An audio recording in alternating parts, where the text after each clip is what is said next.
नमस्कार, मैं हूं पवन कुमार चौधरी। आप जुड़ चुके हैं स्टार ब्लू न्यूज के डिजिटल प्लेटफॉर्म से।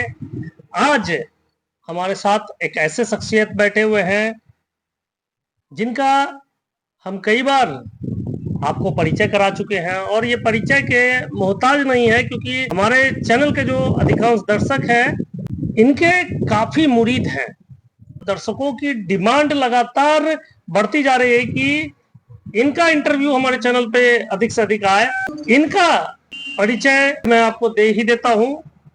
राकेश गोप जी हैं, जो कि जनसुराज पार्टी के युवा जिला अध्यक्ष के रूप में मुंगेर जिला ही नहीं बल्कि बिहार में अपनी एक अनूठी छाप छोड़ते आ रहे हैं और जनसुराज में एक धाकड़ वक्ता के रूप में जो अपनी बातें रखते हैं, हमारे दर्शक भी इनके जो स्टेटमेंट है उसके काफी मुरीद हैं। तो सबसे पहले राकेश जी, हमारे दर्शक जो आपको इतना पसंद करते हैं उनके लिए दो लाइन क्या कहना चाहते हैं?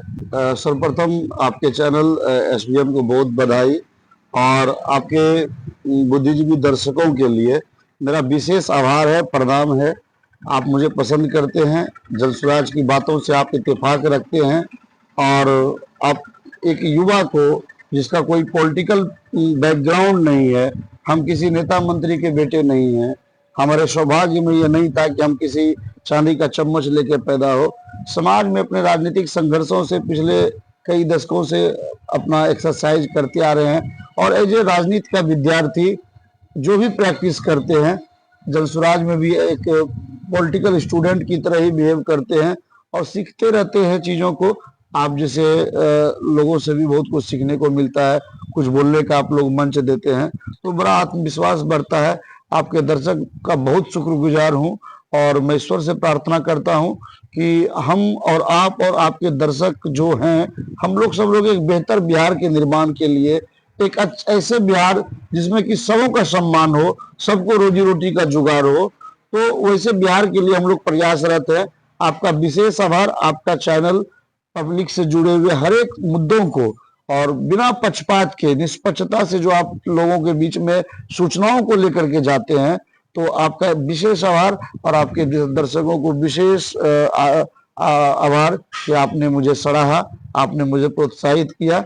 मैं प्रयास करूंगा, वचन देता हूं कि हमेशा अच्छा और नैतिकता को मानते हुए पूरी ईमानदारी से, निष्ठा से जो बिहार हित में होगा वही बातें करूंगा।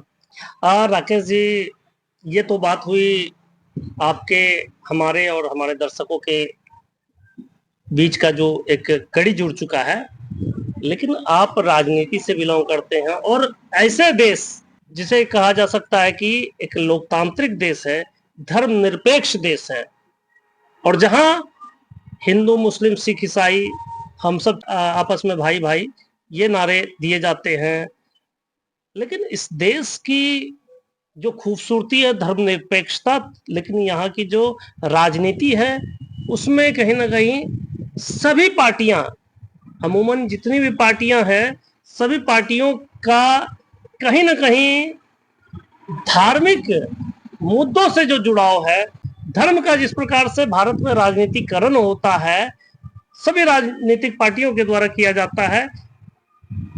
और इसी कड़ी में एक नया जो सिलसिला जुड़ चुका है, बिहार की एक ऐसी पार्टी जो खुद को सेकुलर पार्टी कहती है और उसके नेता जिस तरह से धर्म के ऊपर एक नया विवाद छेड़ चुके हैं, यानी कि राष्ट्रीय जनता दल की एमएलसी उर्मिला ठाकुर के द्वारा जिस प्रकार से कहा गया है कि शिव के बाद राजद सुप्रीमो लालू प्रसाद यादव ही एक जिंदा भगवान है। क्या इस बात से आप इत्तेफाक रखते हैं कि लालू जी ही धरती पर एक जिंदा भगवान है? क्या कहा जाए इसको चाटुकारिता की हद है यह बयान। उर्मिला ठाकुर जी अति पिछड़ा समाज की एक मेहनती राजनीतिक पॉलिटिकल एक्टिविटिस्ट है। राजद पार्टी ने उन्हें बहुत दिनों के संघर्ष के बाद एमएलसी का पद दिया।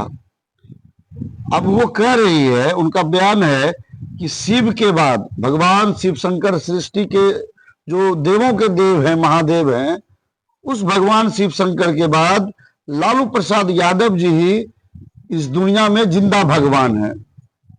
अब इससे ज्यादा मूर्खतापूर्ण क्या बयान हो सकता है? क्या मैं उर्मिला ठाकुर जी हमारे देव जो महादेव हैं शिव शंकर जी, उनको चारा चोरी के केस में किसी कोर्ट में सजा हुई है क्या? लालू यादव जी और तेजस्वी प्रसाद यादव जी या राजद, एमएलसी और राज्यसभा किनको भेजते हैं? एमएलसी भेजना होगा तो जो तेजस्वी जी का 50 लाख का बाथरूम बनवाएगा उसको नसीब होगा। राज्यसभा भेजना होगा तो जो अमरेंद्र सिंह जैसे, प्रेमचंद गुप्ता जैसे करोड़ों का डोनेशन देने वाले लोग होंगे उनको नसीब होगा।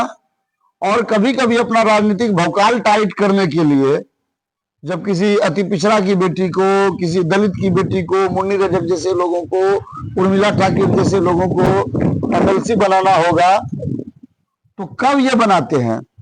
बरसों, दशकों अपने घर का चौका, बर्तन, चूल्हा, गाय, गोबर, सारा काम उन्हीं से निपटवाएंगे और बरसों उनका सेवा लेने के बाद, उनका पारिश्रमिक लेने के बाद अपना एक राजनीतिक भौकाल बनाने के लिए उनको एमएलसी बना देंगे।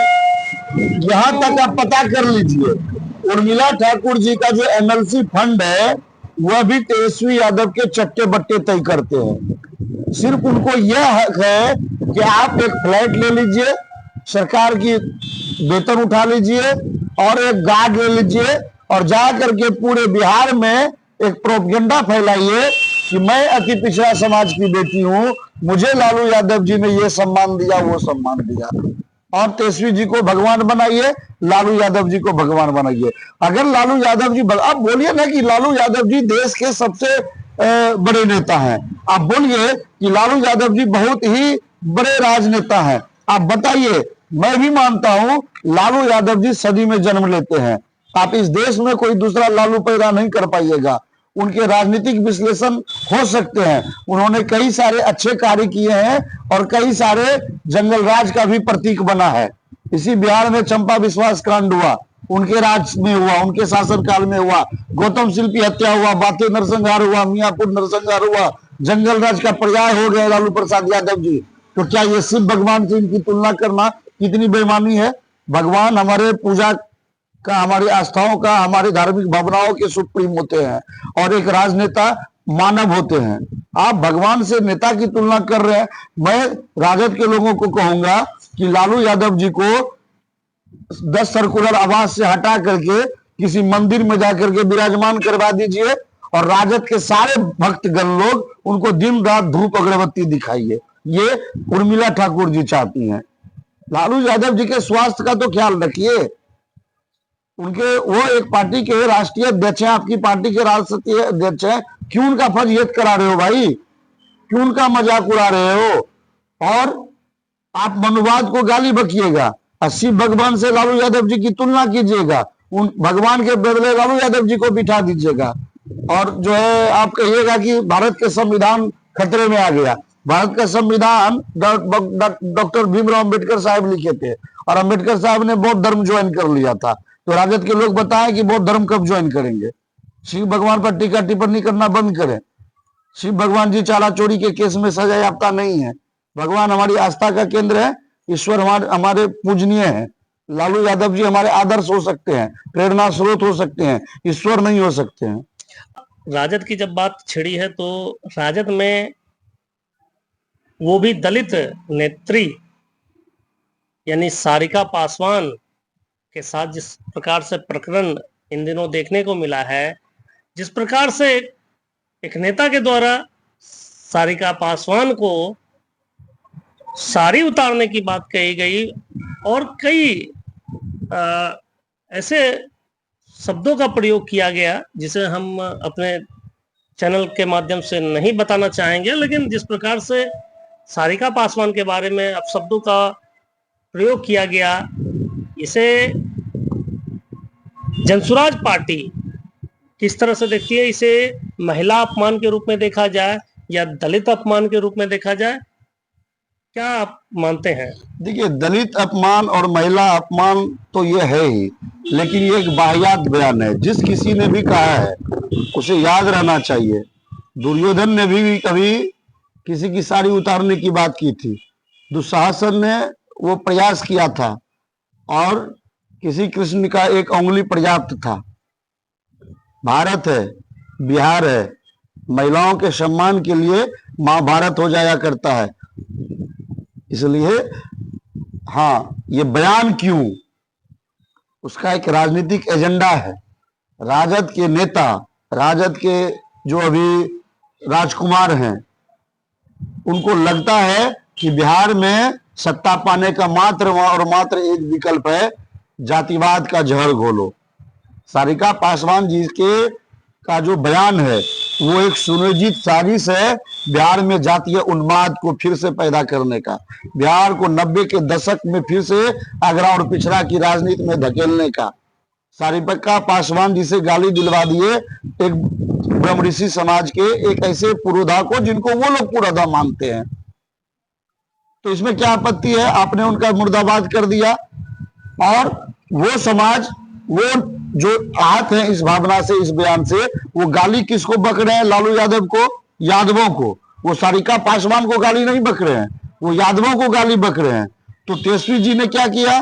बड़ा चालाकी से यादवों का सिंपैथी गेन कर लिया कि हमारी अयोग्यता पर सवाल नहीं हो, हमारी 9वीं फेल पर सवाल नहीं हो, हमारे 12 बजे दिन में सोने पर सवाल नहीं हो, हम नेता प्रतिपक्ष होकर के भी बिहार में जो तमाम चीजें ध्वस्त हो गई है, सरकार को घेर नहीं पा रहे हैं, उस पर कोई सवाल नहीं हो, पलायन पर बात नहीं हो, रोजगार पर बात नहीं हो, शिक्षा और स्वास्थ्य पर बात नहीं हो, बात हो तो अगड़े और पिछड़े पर बात हो। फिर वही तेजस्वी जी की चालाकी देखिए, अपने ही एक दूसरे अधिकृत प्रवक्ता बंटू सिंह से ब्रह्मेश्वर मुखिया जिंदाबाद करवा दिया। तो तेजस्वी जी अब बताइए राजद के लोगों को, पहले आप समझाइए कि सारिका पासवान भी आपकी अधिकृत प्रवक्ता है, बंटू सिंह भी आपके अधिकृत प्रवक्ता हैं। सारिका पासवान जी कहती है ब्रह्मेश्वर मुखिया मुर्दाबाद और बंटू सिंह कहते हैं ब्रह्मेश्वर मुखिया जिंदाबाद। तो राजद के जो चमचे बेलचे हैं वो ब्रह्मेश्वर मुखिया जिंदाबाद करे कि मुर्दाबाद करे? कब तक अगले पिछले में बिहार को लड़ाओगे? मतलब आप ये मानते हैं कि आरजेडी नेता तेजस्वी यादव ही यादवों को भी और दलितों को भी गाली सुनवा रहे हैं या अपमानित करवा रहे हैं? बिल्कुल, आपको यादवों का और दलितों का और अति पिछड़ों का और पिछड़ों का एक भावनात्मक मुद्दा खड़ा करना है और आप राज्यसभा भेजिएगा अमरेंद्र सिंह को, अजय सिंह जी को एमएलसी बनाइएगा, सौरभ जी को 50 लाख का बाथरूम बनवा करके एमएलसी भेज दीजिएगा, वहां आप अगड़ा नहीं देखिएगा। जमालपुर विधानसभा में इसी यादव और दलित और पिछड़ा का वोटों का पोल करा करके आपने फॉरवर्ड समाज के लोगों को विधायक बनवा दिया और आप पूरे बिहार में अगड़ा पिछड़ा की राजनीति को चलाइएगा, पैसा लेकर के टिकट दीजिएगा अगड़े को। लेकिन सारिका पासवान जी जैसे लोगों से दलित का और पिछड़ों का सिंपैथी लेने के लिए आप यादव को गाली सुनवाइएगा और यादव के नेता भी होइएगा। क्या बात है रे भाई? आप जिस तेजस्वी यादव पर आरोप लगा रहे हैं वो तेजस्वी यादव जो अभी ताजा सर्वे आया है बिहार के मुख्यमंत्री के रूप में जो आम जनता की पसंद है, उसमें तो पहले नंबर पर तेजस्वी यादव है। आपके नेता प्रशांत किशोर तो दूसरे स्थान पर है। बिल्कुल है दूसरे स्थान पर। अगर किसी एजेंसी ने कोई सर्वे किया है तो हम उस एजेंसी के तकनीकी पक्षों पर नहीं जा रहे हैं। लालू यादव जी का दशकों का राजनीतिक इतिहास है। तेजस्वी जी उनके बेटे होने के कारण आज राजनीति में है। उनका अपना क्या व्यक्तिगत पराक्रम है बिहार की राजनीति में? कौन सा समाज सुधार उन्होंने कर दिया?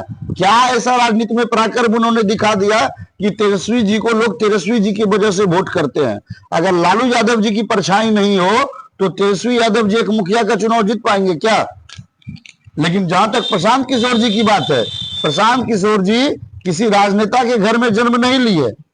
उनके पिताजी को आज पूरा बिहार का कोई देश नहीं जानते हैं और उन्होंने अपने मेहनत से इसी बिहार की माटी से पढ़ करके यूएन तक का सफर तय किया, और जब राजनीति में वो आए, राजनीतिक सलाहकार के तौर पर पूरे भारत में अपना क्या परचम लहराया, वो पूरे देश और दुनिया के पॉलिटिकल घराने के लोग भी और यही राजद के लोग भी, तेजस्वी जी का पहला छठी चिल्ला जब राजनीति में हुआ 2015 में, तो वो प्रशांत किशोर जी के ही रणनीति से वो डिप्टी सीएम भी बने।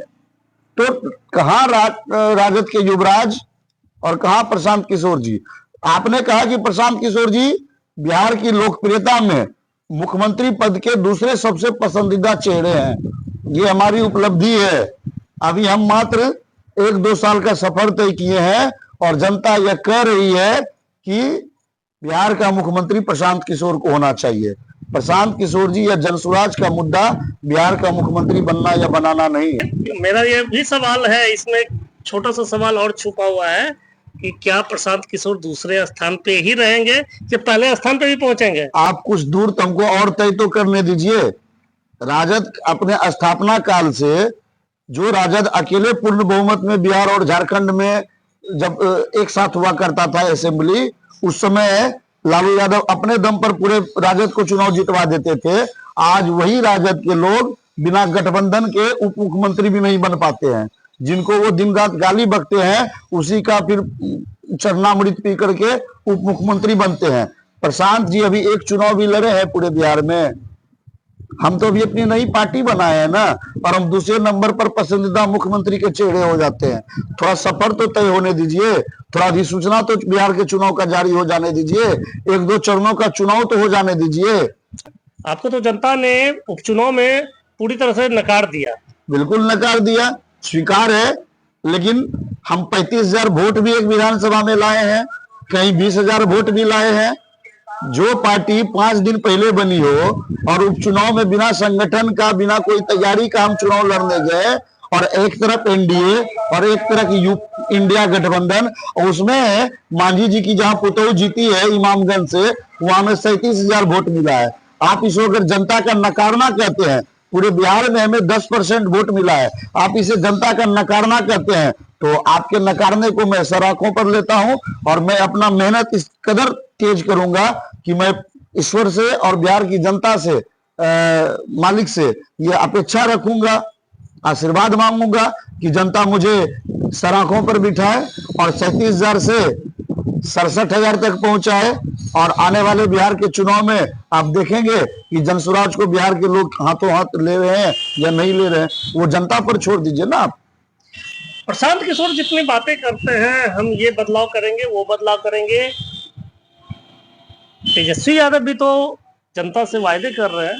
हमें सिर्फ 20 महीने दीजिए, वो कार्य कर लेंगे जो पिछले 20 वर्षों में नहीं हुआ है। क्या कार्य कर लेंगे? जब बहन की शादी होगी तो पटना के शोरूम से सारे नई गाड़ियों को उठवा लेंगे, चंपा विश्वास कर देंगे, गौतम शिल्पी कर देंगे, बातेपुर नरसंहार कर देंगे, मियापुर नरसंहार कर देंगे, मुख्यमंत्री आवास से अपहरण का उद्योग चलाएंगे, बच्चों के शिक्षा व्यवस्था को पूरी तरह चौपट कर देंगे, चरवाह विद्यालय के नाम पर जो है शिक्षा का आधुनिकीकरण करेंगे, बिहार के सारे सड़कों को गड्ढे में तब्दील कर देंगे। क्या भी इस काम कार्य कर लीजिएगा। 15 वर्षों ने बिहार की जनता आपके माता और पिता को सिरमौर बना के रखा। आप 3 वर्ष इधर डिप्टी सीएम रहे, उस समय ये जो 20 वादे आप कर रहे हैं, उस समय ये बुद्धि और ज्ञान देने वाला कोई नहीं था। जब आप विपक्ष में होते हैं तो आपको पूरा ज्ञान हो जाता है, पूरी समझ हो जाती है कि हमको आप 20 महीने का समय दे दीजिए, हम जो है बिहार को पेरिस बना देंगे। आपके माता और पिताजी ने बिहार को कहां पहुंचाया है, उसका अवलोकन है आपके पास, उसकी कोई समझ है आपके पास? चांदी का चम्मच लेके पैदा लिए हैं, किसी ने सिखा दिया और आपने एक डायलॉग बना लिया। आप ही ने 3 वर्ष अभी उप मुख्यमंत्री थे प्रभु, आप ही के हाथ में ना शिक्षा विभाग था, पथ निर्माण विभाग था, डिप्टी सीएम थे, बिहार के सारे मालदार विभाग, 5 विभाग के तो मंत्री आप अकेले थे सर। क्या उसमें आपने नया परिवर्तन कर दिया? क्या बिहार को फिसड्डी राज्य से आपने भारत के 10 अग्रणी राज्यों में शामिल करवा दिया था अपने शासनकाल में? 3 वर्षों में 20 महीना नहीं हुआ था, 1 वर्ष 12 महीने का होता है। 3 वर्ष 12 दूनी 24, भारत या 36 महीने का हुआ।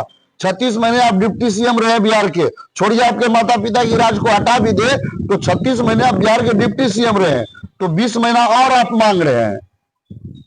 तो बताइए कहां कहां कौन सा जमीन लिखवाना बाकी रह गया है? किनको बिहार में आप और नौकरी दीजिएगा कि उसका जमीन भी आप लिखवा लीजिएगा? कहां मिट्टी घोटाला करना है, कहां बड़ा मॉल बनाना है, क्या सपने अधूरे रह गए? दिल्ली को छोड़ करके स्विट्जरलैंड में मकान बनाना है क्या? वसूली वसूली वसूली, उगाही उगाही उगाही, बाथरूम 50 लाख का। मतलब इसके अलावा आपको बिहार समझ में नहीं आता है। आप आरजेडी पर अपराधीकरण का आरोप लगाते हैं। आपकी पार्टी में तो 80% अपराधी शामिल है, ऐसा दावा है भारतीय जनता पार्टी के पूर्व प्रदेश अध्यक्ष संजय जायसवाल जी का।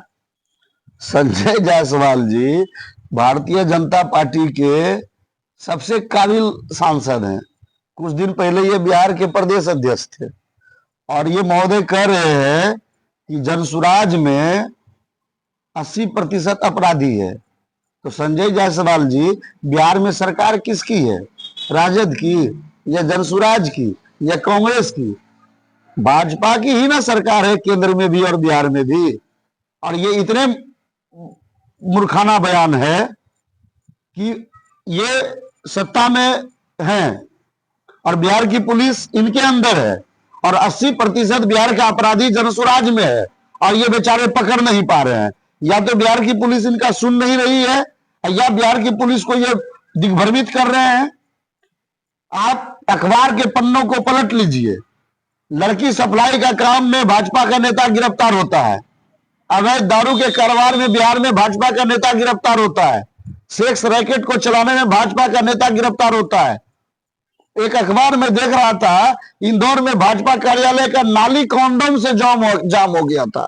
पता नहीं भाजपा का कार्यालय है या कॉन्डोम बनाने की फैक्ट्री, ईश्वर जाने। आप जितना घिनौना काम है इस देश में, आप उस देश का अपराधीकरण का जब आप रिजल्ट निकालिएगा, रिसर्च कीजिएगा, उसमें कहीं ना कहीं भाजपा के नेता दोषी होंगे। आसाराम को भाजपा के नेता पूजते हैं। कुलदीप सेंगर कौन है? चिन्मयानंद जी पर क्या आरोप है? और जितना बिहार के ही सारे मंत्रियों का आप लिस्ट देख लीजिए भाजपा कोटे का, उस पर क्या आरोप है? कल जीवेश मिश्रा जी पर आरोप है कि इनकी कंपनी जहरीली दवाई, नकली दवाई बना रही थी। अब बताइए, ये मौत के सौदागर हैं ये लोग। नकली दवाई आप बना करके पूरे देश और दुनिया में सप्लाई कीजिएगा, बिहार में सप्लाई कीजिएगा और लोगों के स्वास्थ्य के साथ खिलवाड़ कीजिएगा। मंगल पांडे जी स्वास्थ्य मंत्री हैं और बिहार के पीएमसीएच का दुर्दशा देख लीजिए, बिहार के एक एक हॉस्पिटल का दुर्दशा देख लीजिए। ये संजय जायसवाल जी को नहीं दिखाई पड़ेगा, उनको जनसुराज का भूत सवार हो गया है। आने वाला समय जनसुराज आपको बिहार से ऐसा खदेड़ेगी कि आपको अपराधीकरण भी समझ में आ जाएगा और अपराध भी समझ में आ जाएगा। बिहार में आप लोग राजनीतिक अपराध कर रहे हैं, बिहार को आज देश का सबसे फिसड्डी राज्य बना करके। बिहार में आप राजनीतिक अपराध कर रहे हैं संजय जायसवाल जी और भाजपा के शीर्ष नेतृत्व कि आप गुजरात को फैक्ट्रियों का गढ़ बनाते हैं और बिहार से वोट लेकर के बिहार को मजदूरों का फैक्ट्री बना दिए आप। जिस मनीष कश्यप के ऊपर आरोप है पटना में कश्मीरियों के ऊपर मारपीट कर उसकी हत्या करने का, जिस मनीष कश्यप जिसे कल तक जनसुराज भी अपराधी कहते थे, यानी कि प्रशांत किशोर भी जिस मनीष कश्यप को अपराधी कहते थे, आज प्रशांत किशोर के साथ फोटो खिंचाया जाता है। प्रशांत किशोर अपनी पार्टी में उनका स्वागत कर रहे हैं मनीष कश्यप का। तो कैसे नहीं मानते कि जनसुराज में अपराधी है? सबसे पहली बात मैं आपसे आग्रह करूंगा, आपको एक ऐसा बयान प्रशांत किशोर जी का दिखा दे मुझे जिसमें उन्होंने मनीष कश्यप को अपराधी कहा हो। एक बात हो सकता है आपकी जानकारी में हो, मुझे जानकारी नहीं है। प्रशांत किशोर जी, जब तक कि कोई अपराधी कोर्ट से उनका अपराध सिद्ध नहीं हो जाता तब तक हम लोग उसको अपराधी नहीं कर सकते। हाँ, अपराध के आरोप अगर किसी पर लगे हैं हम लोग उनको आरोपित अपराधी कहते हैं, पहली बात। दूसरी बात, आपने मनीष कश्यप का सवाल उठाया, चलिए आपकी बातों से मैं सहमत हो जाता हूं। आप हमको बताइए कि अभी 4 दिन पहले मनीष कश्यप कहां थे, किस दल में थे? अभी 4 दिन पहले यही मनीष कश्यप किस दल के दुलड़वा थे? भाजपा के दुलड़वा थे ना। भाजपा के मनोज तिवारी मनीष कश्यप को बाहें फैला करके स्वागत कर रही थी। यही संजय जायसवाल जी मनीष कश्यप को बिहार में नेता बना रहे थे और ये सरकार बदलने की बात कर रहे थे। मनीष कश्यप जी पर जो आरोप है वो आरोप है, सिद्ध नहीं हुए हैं। अमित शाह जी पर क्या आरोप थे? वो तो तड़ीपार थे। आज क्या है वो भाजपा के? हेमंता विश्वा शर्मा जी पर मैंने या जनसुराज ने आरोप नहीं लगाया था। अमित शाह जी ने इस देश का सबसे भ्रष्टाचारी उनको बताया था। आज असम के भाजपा के कोटे के वो मुख्यमंत्री हैं। मुंबई में क्या हुआ? महाराष्ट्र में अमित शाह जी ने जिनको सबसे ज्यादा भ्रष्ट और चोर बताया, उसको दूसरे दिन गले में माला पहना करके डिप्टी सीएम बनाया। तो यही तो भाजपा का चाल और चरित्र है। मनीष कश्यप जी भाजपा में रहे तो देश के सबसे बड़े राष्ट्रवादी, और वही मनीष कश्यप जब भाजपा से छले और ठगे जाने के बाद अपनी कोई राजनीतिक जो चीज वो करना चाहते हैं, समाज में कोई अपना इंप्लीमेंट करना चाहते हैं, अपने मेहनत से, अपने कर्मों से वो समाज में एक अपना छाप छोड़ना चाहते हैं, एक वो मंच की तलाश में, जनसुराज उसको मंच दिखता है। अभी वो आए भी नहीं है तो भाजपा में भूचाल मचा हुआ है कि मनीष कश्यप अपराधी था। रे भाई, तो अपराधी था तो आप उसको जेल में बंद करके रखो, क्यों जनसुराज में वो आएगा बेचारा? अगर अपराधी है तो आप उसको जेल में बंद करके रखो ना, आप उनको समाज में विचरण करने के लिए क्यों छोड़ दियो? क्या कोर्ट ने मनीष कश्यप को अपराधी डिक्लेयर कर दिया है? और जब तक मनीष कश्यप या कोई भी भारत का नागरिक या बिहार का कोई आदमी कोर्ट द्वारा अपराधी डिक्लेयर नहीं हो जाए, और अगर वो कोई अपना जन भागीदारी में काम, वो पत्रकारिता करे तो अपराधी नहीं है, वो भाजपा का सदस्य बने तो अपराधी नहीं है, कल राजद का नेता बन जाए तो अपराधी नहीं है। लेकिन जैसे जनसुराज में आने के बाद बिहार बदलने की इस मुहिम में अपना कांधा लगाना चाह रहा है, बिहार का एक एक नौजवान जिद बना रहा है, चाहे वो मजदूर हो, पत्रकार हो, किसान हो, वो रोजी रोटी के सवाल पर, पलायन के सवाल पर लोग जिद बना लिए, बिहार के युवा जिद बना लिए कि जब तक हम बिहार को बदलेंगे नहीं, ये 35 वर्षों के गंगा और बिरला की जोड़ी को वही भाजपा, वही कांग्रेस, वही राजद, वही जदयू, ये चारों पार्टी का देन है ना बिहार की ये दुर्दशा। इन चारों पार्टियों ने देश को राज किया है ना बिहार में, फिर भी बिहार अगर आज देश का सबसे फिसड्डी राज्य है तो ये जनसुराज का देन नहीं ना है, ये मनीष कश्यप का देन नहीं ना है।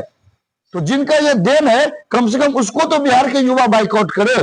तो मनीष कश्यप भी उसी कड़ी का एकमात्र कड़ी है। जिस तरह से विपक्ष तो भाजपा पर आरोप लगाते हैं कि उनके पास वॉशिंग मशीन है जो भ्रष्टाचारियों को, अपराधियों को वॉशिंग मशीन में डालकर उन्हें शुद्ध और स्वच्छ बना देते हैं। तो क्या जनसुराज के पास भी, यानी प्रशांत किशोर के पास भी कोई ऐसी वॉशिंग मशीन है जो मनीष कश्यप जैसे आरोपियों को स्वच्छ बनाकर समाज के बीच लाना चाह रहे हैं? जनसुराज के पास एक ही वॉशिंग मशीन है, बिहार की सारी गंदगी को साफ करने का। बिहार की जो राजनीतिक व्यवस्था, जो दुर्दशा इन लोगों ने बनाया है पिछले कई दशकों से, इसको जनता की ताकत से ऐसा फिल्टर करेंगे, ऐसा फिल्टर करेंगे कि बिहार की आबो हवा रोजगार से भरा होगा।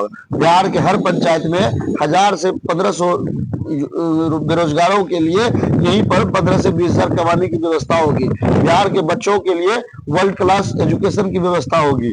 बिहार की महिलाओं के लिए आत्मसम्मान से जीने का गौरव होगा, और बिहार के वृद्ध जनों के लिए, दिव्यांगों के लिए या विधवा महिलाओं के लिए एक सम्मानजनक राशि 2000 का पेंशन होगा, जिसमें कि वो अपने नीड को पूरा कर पाएंगे। आप तो महिलाओं के सम्मान की बात कर रहे हैं, दलितों की भी बात करते हैं, लेकिन आप पर तो ये भी आरोप लगता है, और एक दलित महिला सांसद आरोप लगाती है, सांसद शांभवी चौधरी का आरोप है कि प्रशांत किशोर सामंती विचारधारा के हैं और दलित महिलाओं को राजनीति में आगे बढ़ने नहीं देना चाहते हैं। अब प्रशांत किशोर को कोई सामंती सोच के व्यक्ति बताए तो हमको लगता है कि उनकी राजनीतिक समझ कम है। आप जिस सांसद महोदया की बात कर रहे हैं वो अशोक चौधरी जी की सुपुत्री हैं, जाति से वो दलित हैं, दलित के सीट से वो समस्तीपुर लोकसभा की आज सम्मानित माननीय सांसद हैं। वो प्रशांत किशोर जी की जाति की वजह से कुंठा से ग्रसित होकर के कह रही है कि सामंतवादी विचार के प्रतीक हैं प्रशांत किशोर जी, और वो दलित महिला को आगे आने देना राजनीति में नहीं चाहते हैं। आपको पता है शांभवी चौधरी जी की मां ब्राह्मण है, तो ब्राह्मण अगर है उनकी माँ, तो उनकी माँ भी तो सामंती हो गई। जाति के आधार पर अब जब चीजों को लीजिएगा, शांभवी चौधरी के अनुसार हमारे मन में उनकी माता के प्रति बड़ा आदर है। पूरे जनसुराज शांभवी चौधरी जी के माता के प्रति आदर का भाव रखता है, सम्मान का भाव रखता है। लेकिन इस हिसाब से शांभवी चौधरी जी के हिसाब से उनके पति जो उनके दुलारे हैं श्याम कुणाल जी, जो अभी आरएसएस कोटे से, दामाद कोटे से सेट हुए हैं आयोग में, वो भी तो सबसे बड़े सामंती हैं। उनके श्रद्धेय ससुर साहब जो एक आचार्य किशोर कुणाल साहब, वो भी तो सामंती हैं। आपने सामंती परिवार में ब्याह किया, आप जो आपकी माता जी है वो जाति के आधार पर सामंती है, तो आप क्या ये सब अनर्गल बयान कर रहे हैं? ये कोई विषय नहीं है और जनसुराज का इसका कोई सरोकार नहीं है। शांभवी चौधरी जी अलबलाई हुई है, उनको समझ में नहीं आ रहा है कि प्रशांत किशोर जी का क्या काउंटर करे। पिताजी उधर मानहानि करके कि कहीं कोने में दुबक गए हैं, बिना परीक्षा का प्रोफेसर बन गए बिहार में, कैबिनेट मिनिस्टर भी हैं, विधायक भी हैं, ये सर्वदलीय नेता है। बाबूजी कांग्रेस में विधायक मंत्री, बेटी लोजपा में रामविलास चिराग जी की पार्टी से सांसद, अपने जदयू कोटे से कैबिनेट मिनिस्टर, और आप किसी दामाद को बना दिया अपने आरएसएस कोटे से आयोग में। तो आप तो बिहार के इकलौते सर्वदलीय नेता है प्रभु, जिसको दल बदलने की जरूरत ही नहीं है। कहीं भी रहिए, वोट अशोक चौधरी को ही पोलोना है। और अशोक चौधरी जी की अलबलाहट है, शांभवी चौधरी जी की अलबलाहट है कि वो गलत लोगों से पाला ले लिया है। प्रशांत किशोर जी किसी से डरने और किसी से धकियाने से इधर उधर होने वाले व्यक्ति नहीं है। प्रशांत किशोर जी का जीवन का अब एकमात्र उद्देश्य हो गया है बिहार के हालातों को बदलना, आने वाले 10 वर्षों में बिहार को 10 अग्रणी राज्यों में स्थापित करना, और इसके लिए जो भी संभव हो वो सारा प्रयास किया जाएगा। बिहार के लोगों को एकजुट कर, मत कर, और उस प्रयास में हम निरंतर रात दिन आगे बढ़ रहे हैं, बिना रुके, बिना थके, बिना अपनी परवाह किए। इसलिए इन सब बातों का हम लोगों पर कोई असर नहीं होता। शांभवी चौधरी जी अपनी राजनीति साधिए, आने वाले समय में अच्छा काम नहीं कीजिएगा तो समस्तीपुर की जनता जिस हिसाब से मोदी जी के नाम पर आपको जिता के भेज दी है, कल को मोदी जी के नाम पर आप सांसद तो क्या मुखिया नहीं रह पाइएगा, आप उसकी चिंता कीजिए। आप बिहार बदलने की बात करते हैं, संभव तो तभी होगा जब आप मुख्यमंत्री बनेंगे, आपके नेता मुख्यमंत्री बनेंगे, आपकी पार्टी की सरकार बनेगी बिहार में। यहाँ तो मुख्यमंत्री नीतीश कुमार को मुख्यमंत्री बनाए रखने का किसी ने शपथ ले रखा, संकल्प ले रखा है। भाजपा के कोटे से जो बिहार के डिप्टी सीएम है सम्राट चौधरी, उन्होंने तो संकल्प ले लिया है कि नीतीश कुमार को ही मुख्यमंत्री बनाए रखेंगे। हाँ, कैसे बिहार को बदलेंगे? शायद मैंने भी कहीं सुना है कि उनका बयान है कि मेरी राजनीतिक पैदाइश ही हुई है नीतीश जी को आजीवन मुख्यमंत्री बनाने के लिए। क्या गजब का संकल्प लिया है। तो भीष्म प्रतिज्ञा हम थोड़े लिए थे, मुरेठा हम थोड़े बांधे थे कि जब तक नीतीश जी को मुख्यमंत्री के पद से हटा नहीं देंगे तब तक ये मुरेठा हम नहीं खोलेंगे। और ऐसा नीतीश जी ने राजनीतिक मुंडन संस्कार करवाया कि अपने चरणामृत को पिला करके उनका मुंडन, राजनीतिक मुंडन करा करके उनको ही अपने नीचे डिप्टी सीएम बना लिया।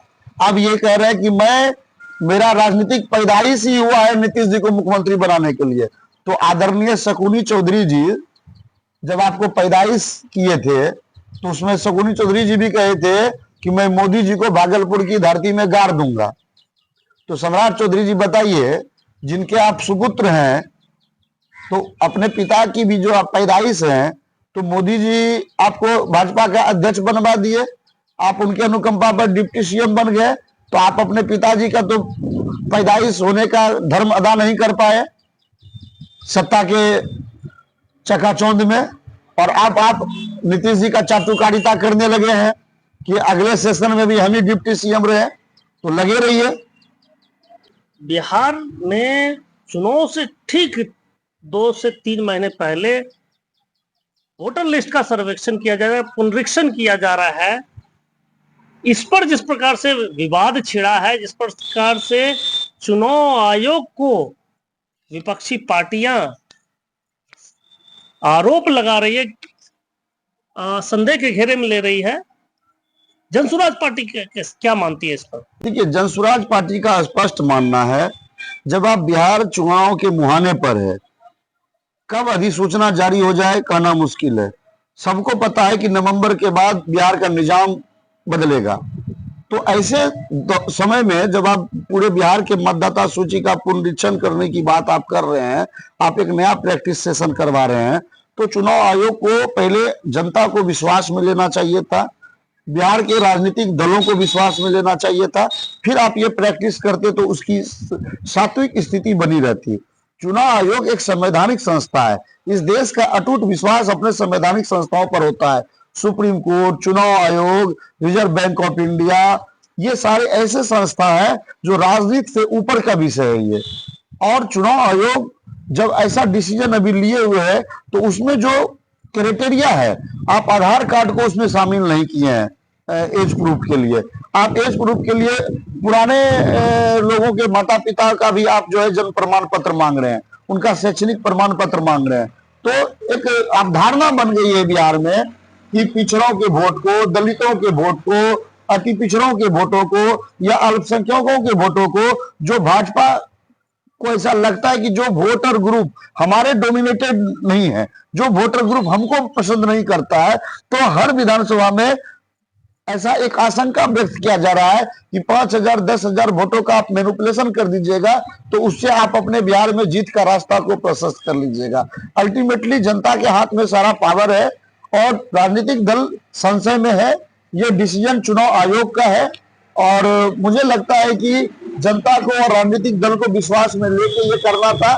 फिर भी अगर ये प्रैक्टिस हो रही है तो हम लोग भी नजर बनाए हुए हैं, देख रहे हैं चीजें किस रूप में कैसे ड्राइव हो रही है, लोगों को क्या परेशानियां आ रही है। हम लोग भी समाज में लोगों से मिलजुल करके पूछ रहे हैं, पता कर रहे हैं कि जन प्रमाण पत्र को देने में या पुनरीक्षण में लोगों को, उसी वोटर को सत्यापित करवाने में क्या क्या बाधाएं उत्पन्न हो रही है। और अगर लगेगा तो चुनाव आयोग में हम लोग इसकी शिकायत को लेकर के जाएंगे, फिर दावा और आपत्ति भी करेंगे। अब ये एक आया है तो उसको हम लोग फेस करेंगे। बात भाजपा की हो या जदयू की हो या एनडीए गठबंधन की बात हो, एक चर्चा छिड़ा है कि जनता दल यूनाइटेड के कार्यालय में प्रधानमंत्री नरेंद्र मोदी की तस्वीर लगाई गई है, जिसको लेकर विपक्ष का मानना है कि जदयू का भाजपाकरण हो रहा है। आपकी पार्टी क्या मानती है? ये जदयू का भाजपाकरण नहीं हो रहा है, ये जदयू का सरेंडरीकरण हो रहा है। जदयू ने भाजपा में विलय करा लिया है अपने आप को। हमारे प्रशांत जी तो रोज कह रहे हैं ना, हमारी पार्टी के सर्वमान्य जो सूत्रधार हैं, संस्थापक ने आदरणीय प्रशांत किशोर जी, वो तो रोज कैमरे पर कह रहे हैं कि बिहार विधानसभा चुनाव के बाद जदयू का कोई अस्तित्व नहीं रहना है। और अब देखिए, जदयू के कार्यालय में मोदी जी का तस्वीर लगा करके जदयू के नेता ने ये हमारी नेता की बात की पुष्टि कर दी है कि अब जदयू का विलय भाजपा में तय है। मोदी जी एनडीए के नेता हैं, जदयू के पार्टी के नेता नहीं हैं। आप किसी भी भाजपा के कार्यालय में, चाहे वो जिला का कार्यालय हो, प्रदेश का कार्यालय हो या राष्ट्रीय कार्यालय दिल्ली का हो, आप वहां पर नीतीश जी का तस्वीर देखे हैं क्या? आप पता कर लीजिए। लेकिन जदयू के कार्यालय में मोदी जी की तस्वीर लग गई है। इसका मतलब है कि जदयू के नेता अब नीतीश जी को अपना नेता नहीं मानते हैं, अब वो मोदी जी को ही अपने पार्टी का भी नेता मान लिया है। तो बस चुनाव होना है, नीतीश जी की अगुवाई में चुनाव होगी और बाद में नीतीश जी ना मुख्यमंत्री रहेंगे, न जदयू पार्टी के नेता रहेंगे, भाजपा में उसका विलय हो जाएगा, जदयू का अस्तित्व समाप्त हो जाएगा। ये बात तो अब प्रूफ हो गया है। मोदी जी की तस्वीर जदयू के कार्यालय में है तो जदयू के नेता के सर्वमान्य नेता मोदी जी हो गए, वो गठबंधन के नेता नहीं होकर के जदयू के नेता हो गए। जब जदयू के नेता मोदी जी को स्वीकार कर लिए हैं तो अब एनडीए में क्या इसी को लेकर खलबली मची हुई है? जो चिराग पासवान और जीतन राम मांझी जी को अपना भविष्य खतरे में नजर आ रहा है। देखिए, मांझी जी और चिराग जी और कुशवाहा जी, ये भाजपा और जदयू के लटकनिया पार्टी हैं। बिहार में इनके लिए बहुत ज्यादा स्पेस नहीं है, क्योंकि दोनों पार्टी, मांझी जी की पार्टी हो या चिराग जी की पार्टी हो, दोनों अपना दावा दलित वोट बैंक पर करती है और उसी के आधार पर बार्गेन करके कुछ सीटों को अधिक झटकना चाहती है और ये उसी चीज का एक्सरसाइज मात्र है। एनडीए में जदयू एक बड़ा दल है, भाजपा एक बड़ा दल है। चिराग जी की पार्टी के 5 सांसद हैं। आप 5 सांसद होकर के एक केंद्रीय कैबिनेट मिनिस्टर हैं। मांझी जी तो एक ही सांसद हैं लेकिन केंद्रीय कैबिनेट मिनिस्टर हैं। अपने बेटे को बिहार कैबिनेट में सेटल किए हुए हैं, अपनी पुतोहू को विधायक बना लिए है, अपने दामाद को आयोग में उपाध्यक्ष बना लिए। चिराग जी अपने बहनोई को सांसद बना लिए, अपने एक और बहनोई को आयोग में सेट कर दिए अध्यक्ष बना करके। तो कुल मिलाकर ये जो आप नूरा कुश्ती देख रहे हैं, ये नूरा कुश्ती सिर्फ भाजपा को बार्गेन कर अपनी ज्यादा सीटें बढ़ाने का एक जुगाड़ मात्र है। लेकिन मुझे नहीं लगता कि भाजपा बहुत ज्यादा इन लोगों को तवज्जो देने वाली है, क्योंकि 243 की संख्या में भाजपा भी तो ज्यादा से ज्यादा सीटें जीत के रखना चाहेगी, तभी वो जदयू को कंट्रोल कर पाएगी। और जदयू भी प्रयास कर रहा है कि मुझे ज्यादा सीटों पर लड़ने का मौका मिलेगा, तभी तो हम ज्यादा से ज्यादा आज 43 विधायकों की हमेशा जदयू को जलील होना पड़ता है। छोटी पार्टी होकर के मुख्यमंत्री अभी तक भाजपा के अनुकंपा पर आशीर्वाद से बने हुए हैं, तो जदयू इस जलालत को सह नहीं पाती है, तो उसको लगता है कि हम अपना ज्यादा से ज्यादा सीट को बढ़ाएं। यहाँ पर चिराग जी और मांझी जी और कुशवाहा जी के लिए कोई स्पेस नहीं है। 2, 4, 5, 7, 10 सीट उनको मिल जाना है, उसी में अपने लगवा भगवा और अपने परिवार को सेट करके रखना है। उनको अपनी राजनीतिक दुकानदारी चलानी है, बाकी इन लोगों का कहीं कुछ है नहीं। इससे ना दलितों का कुछ भला होना ना है। आप उनको एक बात बताइए, मांझी जी के इतने राजनीतिक वर्षों में, इनके राजनीतिक पूरे जीवन में जितना बड़ा लंबा संघर्ष रहा उनका राजनीति में, तो उनके राजनीति के वजह से उनके समाज का किसी एक व्यक्ति का नाम मांझी जी जारी करे जिसका जीवन स्तर मांझी जी के परिवार की तरह हो गया हो। पूरे बिहार में एक ऐसा मांझी समाज का नाम हमको बताइए आप जिसका जीवन स्तर मांझी जी के परिवार की तरह हो गया हो। चिराग पासवान जी अपने राजनीतिक जीवन में किन दलितों का क्या भला किए, किनके जीवन स्तर को उन्होंने चिराग पासवान जी के परिवार के पैरेलल उनके जीवन स्तर के अनुसार उन्होंने किसी एक ऐसे दलित का अगर भला कर दिया हो तो आप उसका नाम जारी कर दीजिए अपने बहनोई को छोड़ करके।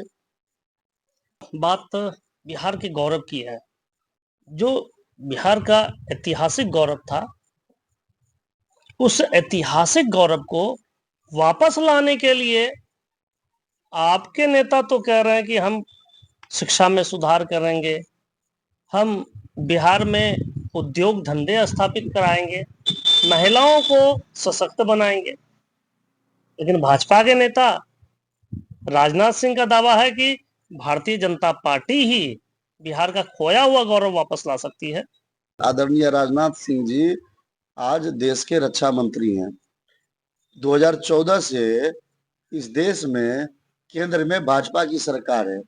बिहार में लगातार 17-18 वर्षों से एनडीए की सरकार है, भाजपा के गठबंधन की सरकार है।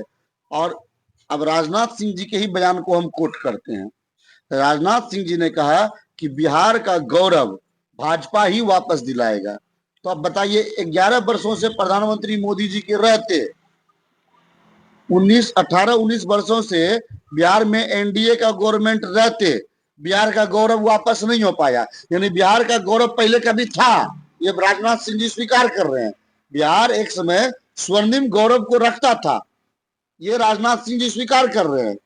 और आज कह रहे हैं कि बिहार के उसी गौरव को बीजेपी ही दोबारा वापस लाएगी। तो 11 वर्षों से आप जो केंद्र में रक्षा मंत्री हैं, कभी आप गृह मंत्री रहे, मोदी जी प्रधानमंत्री रहे, नीतीश जी आपके गठबंधन से मुख्यमंत्री रहे, आपके सुशील मोदी जी डिप्टी सीएम रहे, आपके दर्जनों मंत्री संतरी रहे, आपके अभी भी 2-2 डिप्टी सीएम है। इस 11 वर्षों और 18 वर्षों के शासनकाल में बिहार के गौरव को जहन्नुम किसने पहुंचाया?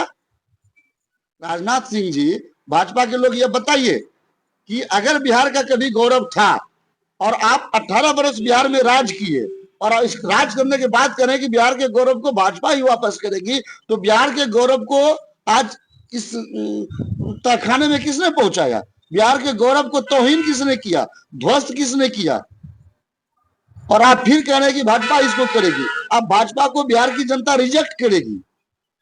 बिहार के गौरव को बिहार के युवा, बिहार की महिलाएं, बिहार के बुजुर्ग और बिहार का एक एक बिहारी वापस करने के लिए जिद में आ गया है, प्रतिबद्ध है। और आप आने वाले इसी बिहार के चुनाव में देखिएगा कि भाजपा जो गुजरात के गौरव को वापस करे, बिहार से वोट लेकर के, और गुजरात में बिहार के बिहारी लोगों के पैसे को गुजरात में इन्वेस्ट करा करके आज बिहार को आपने मजदूरों का सप्लायर स्टेट बना दिया, बिहार को देश के सबसे फिसड्डी राज्यों में शामिल करवा दिया।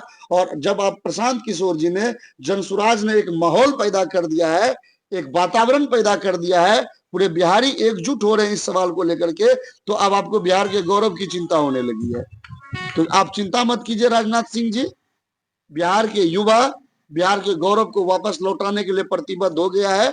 आप 11 वर्षों के अपने शासन काल में जो बिहार को गर्त में पहुंचाया है, और 18 वर्षों से जो बिहार में आप सरकार चला रहे हैं, उसमें जो आपने बिहार को गर्त में पहुंचाया है, बिहार को धोखा दिया है, बिहार के साथ छलावा किया है, वादा खिलाफी किया है, 2 करोड़ प्रतिवर्ष रोजगार का नाम पर आपने बिहार के लोगों को ठगा है, 15 लाख रुपए के नाम पर बिहार को ठगा है, चीनी मिल को खोलने के नाम पर बिहार को ठगा है, स्कूल और अस्पताल को अच्छा बनाने के नाम पर बिहार को ठगा है, भ्रष्टाचार के नाम पर बिहार को ठगा है। इस ठगी का जवाब बिहार आपको इसी चुनाव में देगा।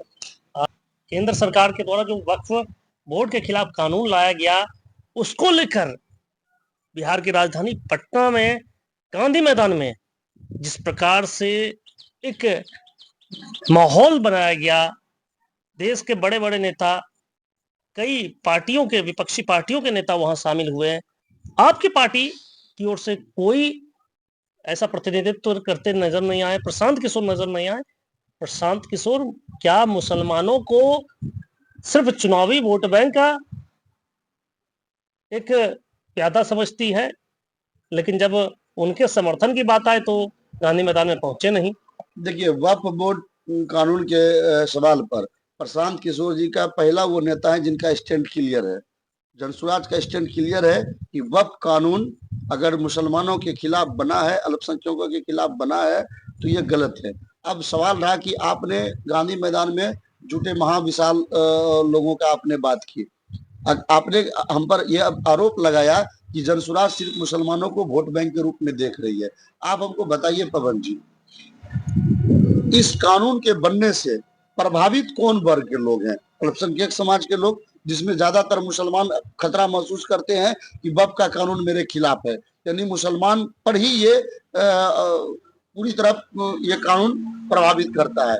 किसान के खिलाफ भी एक बिल पास हुआ था केंद्र की सरकार में, वो बिल तो पास हो गया ना, वक्फ का कानून तो बन गया। तो अगर जिनको इस कानून से घोर आपत्ति है, हम नेतागिरी करने के लिए उनके बनाए बनाए भीड़ पर चले जाए और उसे अपना जनसमर्थन बना करके पेश करें, तो इससे बड़ी राजनीतिक धूर्तता कुछ नहीं हो सकती। उस मंच पर जो भी विपक्ष के नेता थे वो राजनीतिक धूर्तता करने के लिए वहां गए थे, प्रशांत किशोर जी वहां नहीं गए। प्रशांत किशोर जी का स्पष्ट मानना है कि जब किसान के खिलाफ एक कानून इस देश में बना तो किसानों ने अपनी लड़ाई लड़ी। किसान महीनों दिल्ली के सड़कों पर तमाम आफतों को झेल करके इस सरकार को घुटने पर लाया और उस कानून को बदलवाया। तो अगर वक्फ से मुसलमान समाज प्रताड़ित महसूस करते हैं खुद को, तो मुसलमान समाज को भी इस अध्यादेश के खिलाफ सड़कों पर आना होगा।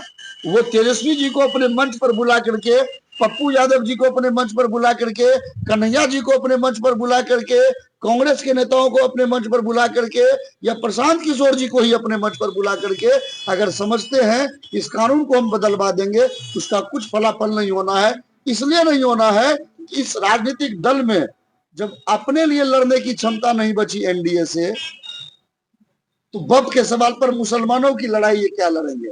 और तेजस्वी जी की तो बात ही निराली है। राजद का तो किरोसिन ही है मुसलमान, जलना मुसलमान को है और रोशनदान तेजस्वी का घर का होना है। जलेगा मुस्लिम और सांसद बनेगी तेजस्वी जी की बहन, जलेगा मुस्लिम और मंत्री बनेंगे तेजस्वी जी, जलेगा मुस्लिम और रोशन होना है राजद का लालटेन। इसलिए मुसलमानों को भरमाने के लिए आप उनके मंच पर जाइए, बड़ी बड़ी बातें कीजिए। आप तेजस्वी जी घोषणा करें कि जब तक वक्फ कानून को बदलवा नहीं दूंगा तब तक मैं बिहार में चुनाव नहीं लड़ूंगा, और राजद बप कानून के खिलाफ लड़ाई छेड़ दे केंद्र सरकार के खिलाफ, किसानों की तर्ज पर राजद के कार्यकर्ता दिल्ली की सड़कों पर बैठ जाए और मुसलमानों को कहे कि अरे मुस्लिम भाई, बिहार के मुसलमान, तुम्हारी लड़ाई लड़ने के लिए राजद तैयार है, या कांग्रेस तैयार है, या पप्पू यादव तैयार है, जो उस मंच के, या कन्हैया जी तैयार हैं, आप अपने घरों में रहो और राजद का कार्यकर्ता आपको इस बप के खिलाफ लड़ाई लड़के कानून वापस करवा देगा, हम मान लेंगे। ये तो कुवत किसी में नहीं है। आप मुसलमानों को भरमाने के लिए, उसका वोट ठगने के लिए आप उनके ही भीड़ में नेता बनने चले गए। आपने अपना क्या योगदान दिया? मुसलमानों को आप क्या प्रोटेक्शन दे रहे हैं? आप बताइए। राजद के कार्यकर्ता कितना लाठी खाया वक्फ कानून के खिलाफ सड़कों पर उतर करके। राजद के कार्यकर्ता ये तेजस्वी जी कितना दिन जेल भोगे वक्फ कानून के खिलाफ।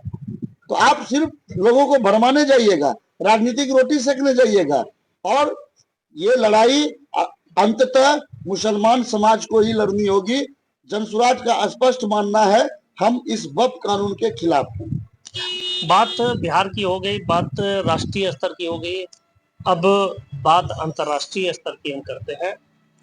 अब जिस प्रकार से यूएस की ओर से आरोप लगाया गया है और यूएस की महिलाओं को सख्त निर्देश दिए गए हैं कि भारत अकेले यात्रा ना करें, क्योंकि भारत में यूएस की महिलाओं के साथ छेड़छाड़ होते हैं, यहाँ तक कि उनके साथ तेजी से रेप के भी मामले बढ़ रहे हैं तेजी से।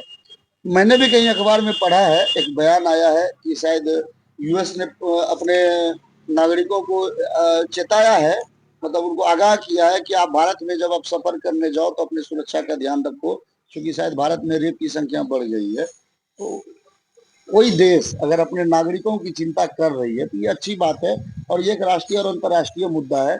और भारत सरकार से हम लोग अनुरोध करेंगे, आग्रह करेंगे कि हमारी देश की पुलिसिंग व्यवस्था इतनी मजबूत हो कि हमारे देश के नागरिक भी और विदेशी पर्यटक भी या विदेशी नागरिक भी जो भारत आते हैं, उनकी सुरक्षा की इतनी पुख्ता गारंटी हो कि अंतर्राष्ट्रीय पटल पर भी भारत की पुलिसिंग व्यवस्था की एक साख हो। और ये हम सारे देशवासियों को एक मतलब मैसेजिंग है।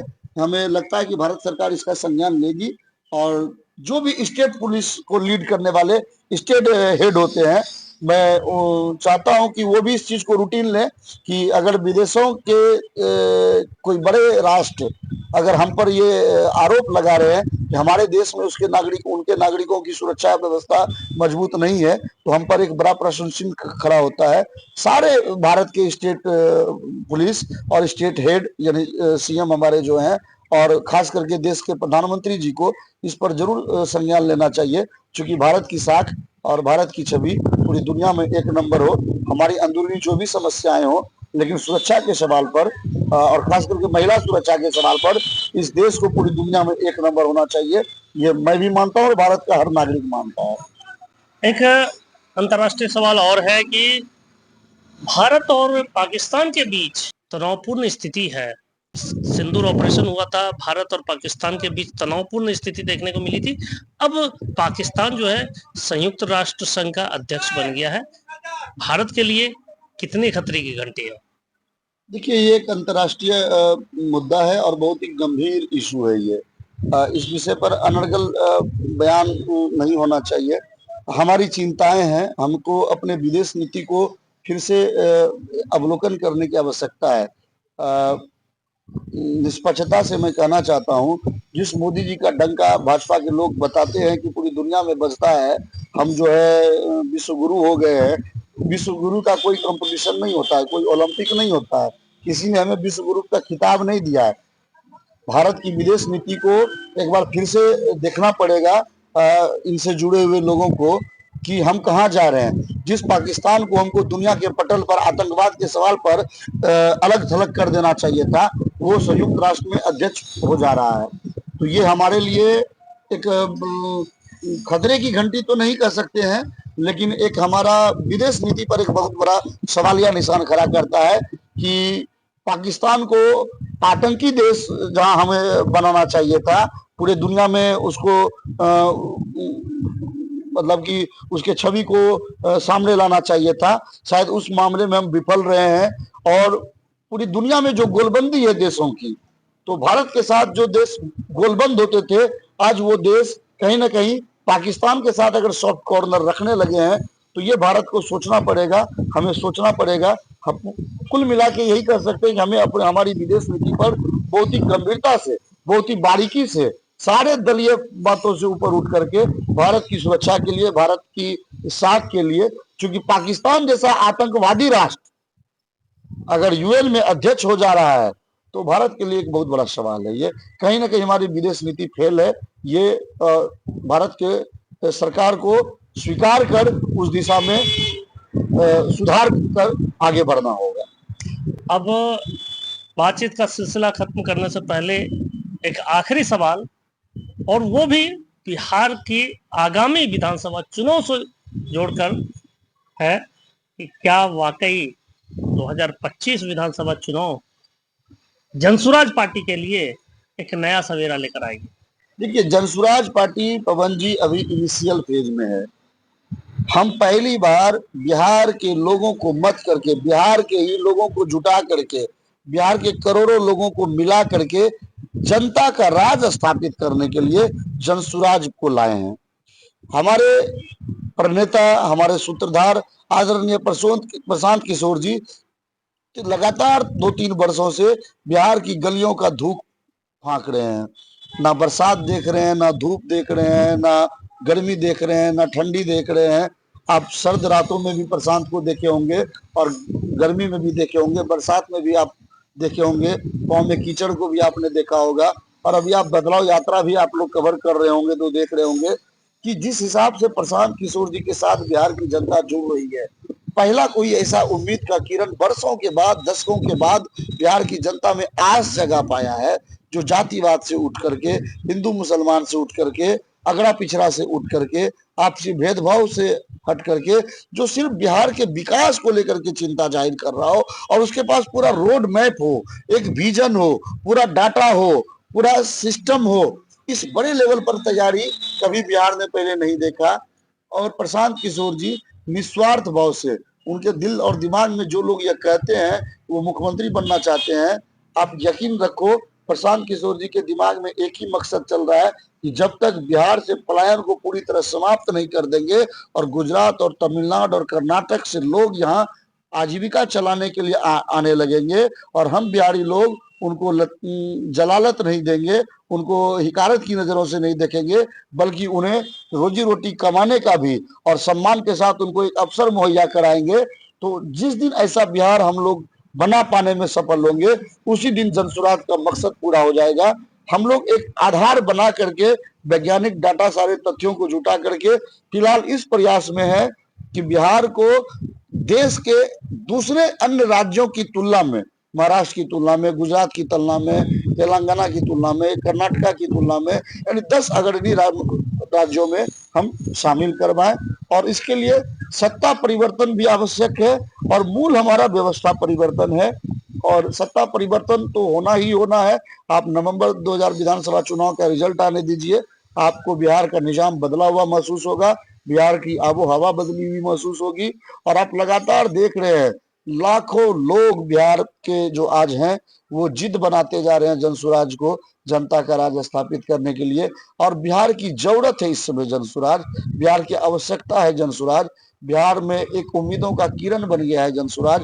जनसुराज ही एक ऐसा मंच और माध्यम बिहार के लोगों को दिख रहा है प्रशांत किशोर जी के नेतृत्व में, जिससे कि हर वर्ग के लोगों को, चाहे वो अमीर हो, गरीब हो, महिला हो, पुरुष हो, वृद्ध हो, बच्चे हो, युवा हो, सबको एक आशा जगा दिया है। हमारे जैसे लाखों युवा आज जिद बना लिए हैं इस चीज को कि जब तक ये प्रयास पूर्णतः बिहार में सफल नहीं कर देंगे, तब तक एक दिन भी चैन से बैठेंगे नहीं।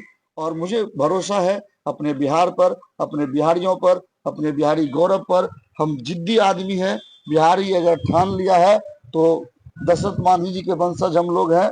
पहाड़ का सीना चीर करके अगर हमारे जो पुरोधा ने रास्ता बनाया था, तो आप यकीन मानिए बिहार बदल के रहेगा और बिहार एक अपने पुराने स्वर्णिम गौरव को भी प्राप्त करेगा। और बिहार एक ऐसा जगह होगा जहाँ कम से कम रोजी रोटी के लिए जलालत किसी को नहीं सहना होगा। यही जिद है, यही उद्देश्य है, यही मकसद है। बिना इसको किए मानेंगे नहीं, रुकेंगे नहीं, थकेंगे नहीं, बैठेंगे नहीं। बहुत बहुत धन्यवाद।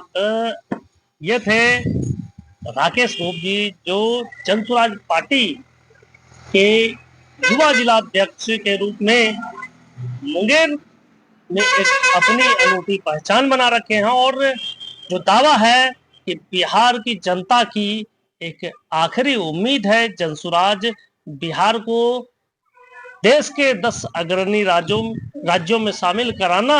जनसुराज की जो मुहिम है, बिहार के खोए हुए ऐतिहासिक गौरव को हासिल करने का जो संकल्प है जनसुराज का, और उसी संकल्प को पूरा करने के लिए बिहार में व्यवस्था परिवर्तन ही एक मात्र विकल्प है, और इसी उद्देश्य से बिहार में जनता का राज स्थापित करने का जो सपना प्रशांत किशोर ने पाला है, उसे पूरा कराने में बिहार की जनता जनसुराज का भरपूर सहयोग प्रदान करेगी। अब देखना है कि 2025 विधानसभा चुनाव जनसुराज के लिए क्या वाकई नया सवेरा लेकर आती है, क्या वाकई बिहार में व्यवस्था परिवर्तन में जनता अपना योगदान देती है।